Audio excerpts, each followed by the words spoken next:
Bismillahirrahmanirrahim. Assalamualaikum warahmatullahi wabarakatuh. Waalaikumsalam Waalaikumsalam warahmatullahi warahmatullahi wabarakatuh. wabarakatuh. Pertama-tama yang kami hormati Ibu Endar Nirmala selaku dosen pengampu mata kuliah e-commerce. Kemudian yang kami hormati rekan-rekan mahasiswa sekalian. Oke, pada kesempatan kali ini kami dari kelompok 3 akan mempresentasikan materi pertemuan 3.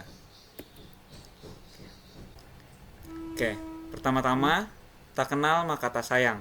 Maka perkenankan kami dari kelompok 3 memperkenalkan diri kami masing-masing. Oke, silakan. Perkenalkan, nama saya Puspita Maula. Perkenalkan, nama saya Muhammad Riza Fadilah. Perkenalkan, nama saya Muhammad Ramdhani Sofyan. Perkenalkan, nama saya Erlangga Firmansyah. Perkenalkan, nama saya Ahmad Mutawallo. Perkenalkan, nama saya Ahmad Jamaluddin. Oke, baik, terima kasih.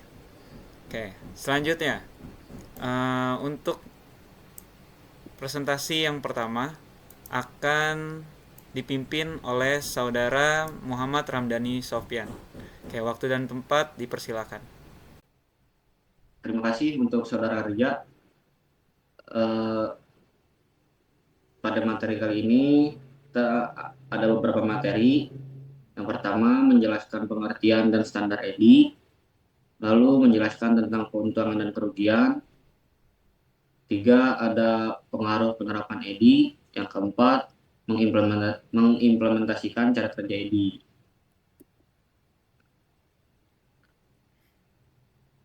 Pengertian dan standar EDI. EDI atau Electronic Data Document Interchange merupakan proses pertukaran dokumen-dokumen bisnis langsung dari komputer trading partners melalui jaringan komunikasi. EDI mempunyai standar dalam transaksi perdagangan sehingga perusahaan dapat berkomunikasi secara langsung dari sistem komputer ke sistem yang lainnya, tanpa memerlukan hard copy dan terhindar dari pekerjaan yang tertunda. Pada dasarnya, cara kerja EDI adalah melalui 3 komponen utama, yaitu sang standar, yang merupakan dokumen yang distandarisasi untuk memastikan pemahaman dan pemrosesan otomatis data.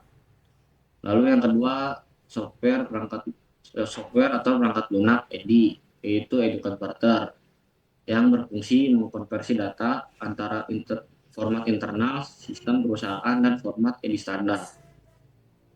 Dan yang ketiga ada komunikasi yang merujuk pada metode dan protokol untuk pengiriman dokumen EDI yang aman dan dapat diandalkan antar sistem komputer perusahaan dan mitra bisnis.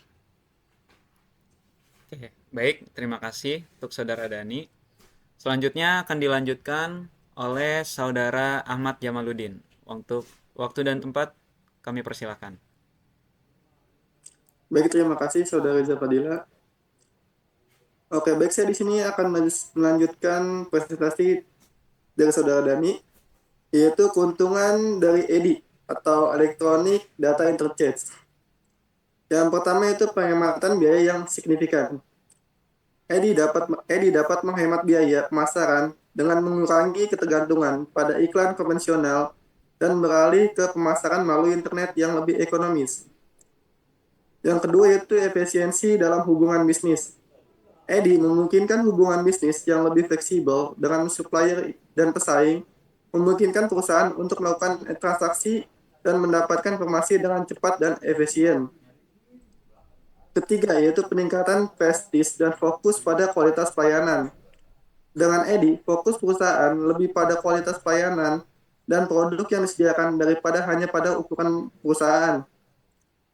Yang keempat, ketuntutan pada perusahaan untuk berinovasi dan beradaptasi. Penggunaan EDI mendorong perusahaan untuk menjadi lebih inovatif dan responsif terhadap kebutuhan pelanggan, karena transaksi dapat dilakukan secara fleksibel dan kapan saja melalui internet. Yang kelima, informasi produk yang lebih komprehensif dan interaktif. Melalui EDI, perusahaan dapat menyediakan informasi produk yang lebih rinci dan interaktif pada konsumen, memungkinkan mereka untuk membuat keputusan pembelian yang lebih baik. Yang keenam, optimalisasi rantai pasokan. EDI membantu dalam membangun rantai pasokan yang efisien dengan memfasilitasi pertukaran data antara berbagai pihak yang terkait melalui pemesanan hingga pengiriman barang. Yang ketujuh atau terakhir, sederhananya proses bisnis. Dengan menggunakan EDI, proses bisnis menjadi lebih sederhana dan efisien karena transaksi dapat dilakukan secara langsung melalui komputer tanpa harus melalui birokrasi yang rumit. Terima kasih. Oke, terima kasih Saudara Jamal. Selanjutnya akan dilanjutkan oleh Saudari Puspita Maula. Waktu dan tempat dipersilakan. Baik, terima kasih Saudara Rija. Di sini saya akan menjelaskan mengenai kerugian EDI. Kerugian EDI atau Electronic Data Interchange menurut HUPUD pada tahun 2010 yaitu ada 7. Yang pertama, biaya implementasi awal yang tinggi. Implementasi sistem EDI memerlukan investasi awal yang signifikan dalam infrastruktur teknologi dan pelatihan karyawan. Biaya ini mungkin menjadi hambatan bagi beberapa perusahaan, terutama untuk perusahaan yang kecil. Yang kedua itu ada ketergantungan pada teknologi. Gangguan atau kegagalan sistem teknologi dapat menyebabkan gangguan serius dalam proses bisnis dan berpotensi mengakibatkan kerugian finansial pada perusahaan tersebut. Yang ketiga, yaitu ada kesulitan dalam integrasi dengan sistem yang ada. Proses integrasi ini dapat memakan waktu dan sumber daya, serta memerlukan pembaruan atau penyesuaian yang kontinu. Lalu yang keempat ada kekhawatiran tentang keamanan data. Penggunaan EDI meningkatkan risiko keamanan data, terutama terkait dengan pengiriman informasi sensitif secara elektronik. Perusahaan harus mengimplementasikan langkah-langkah keamanan yang kuat untuk melindungi data mereka dari ancaman cyber. Lalu yang kelima, keterbatasan keterampilan dan pengetahuan karyawan. Perusahaan mungkin perlu melakukan pelatihan tambahan bagi karyawan agar dapat menggunakan teknologi ini secara efektif. Yang keenam yaitu tantangan dalam menangani perubahan dan pemeliharaan sistem. Sistem EDI ini memerlukan pemeliharaan berkala dan penyesuaian dengan perkembangan teknologi dan persyaratan bisnis. Nah, hal ini dapat menjadi tantangan bagi perusahaan dalam menjaga sistem EDI agar tetap relevan dan efisien. Yang terakhir yaitu ketergantungan pada pihak eksternal, seperti penyediaan layanan dan mitra bisnis, meningkatkan tingkat ketergantungan perusahaan pada pihak eksternal. Gangguan atau masalah dengan salah satu pihak eksternal dapat berdampak pada operasi bisnis secara keseluruhan. Baik, terima kasih. Selanjutnya akan dilanjutkan oleh rekan saya.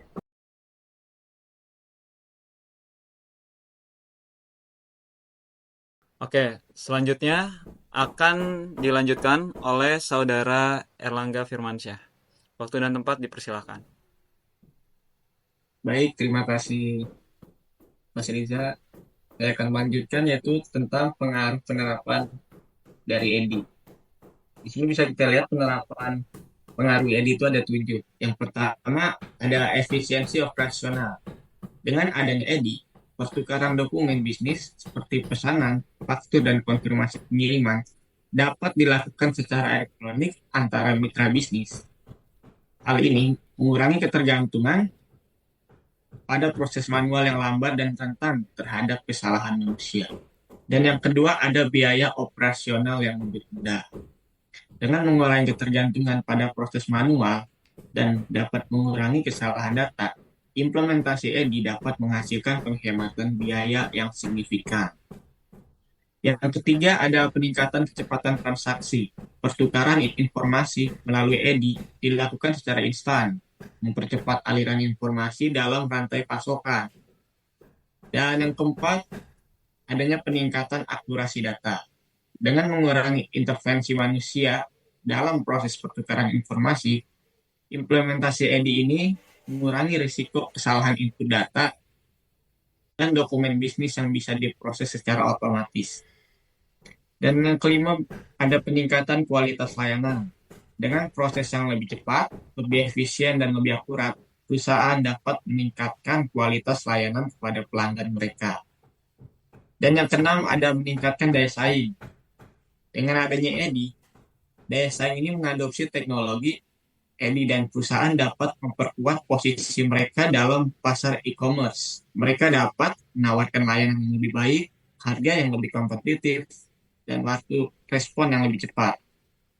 Dan yang terakhir, secara keseluruhan bisa kita lihat penerapan EDI ini memiliki profesi dan potensi untuk mengubah cara bisnis dilakukan dalam e-commerce dengan memberikan manfaat yang signifikan dalam hal efisiensi, biaya, kecepatan, akurasi, dan daya saing perusahaan. Baik, selanjutnya akan dilanjutkan oleh teman saya. Oke, terima kasih Erlangga. Selanjutnya bisa dilanjutkan oleh Saudara Ahmad Murtado. Baik, terima kasih untuk menghormati Fadilah. Di sini saya akan mengimplementasikan cara kerja EDI. EDI bekerja terutama dengan menggunakan dua bentuk transmisi, yaitu koneksi point to point atau EDI langsung menghubungkan dua sistem bisnis dengan protokol aman. Metode jaringan dengan tambahan PAN menggunakan jaringan pihak ketiga yang mengawasi proses transmisi data. Di sini ada 5 proses cara kerja sistem EDI melibatkan beberapa langkah, yaitu yang pertama ada konversi dokumen, yaitu konversi dokumen bisnis yang dikonversikan menjadi format elektronik sesuai standar EDI yang dipakai seperti pesanan pembelian diubah ke format EDI X12. Yang kedua ada pengiriman dan penerimaan, yaitu dokumen yang telah dikonversi dikirim melalui saluran komunikasi yang aman, seperti internet, langsung dari suatu sistem komputer perusahaan ke mitra bisnisnya. Yang ketiga ada validasi dan verifikasi, yaitu dokumen yang diterima oleh mitra bisnis, divalidasi dan diverifikasi oleh sistem EDI. Mereka untuk memastikan kesesuaian dengan standar dan aturan bisnis yang telah ditentukan.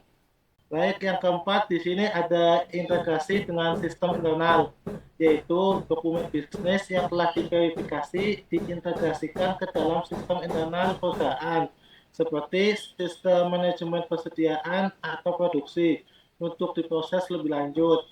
Dan yang terakhir ada pelapor dan monitoring, yaitu sistem EDI menyediakan pelapor dan pemantauan status dokumen bisnis yang diukur, memungkinkan perusahaan untuk melacak riwayat pertukaran data, mengidentifikasi masalah, dan memantau kinerja proses EDI secara keseluruhan.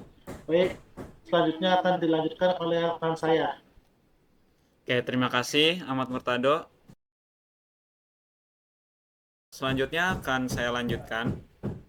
Oke, di sini terdapat contoh EDI. EDI dalam e-niaga. Standarisasi EDI, pertukaran dokumen komputer ke komputer, dan informasi bisnis antara mitra dagang digunakan dalam e-commerce B2B atau business to business untuk pemesanan dan pembuatan faktur. EDI e-niaga juga disebut EDI retail.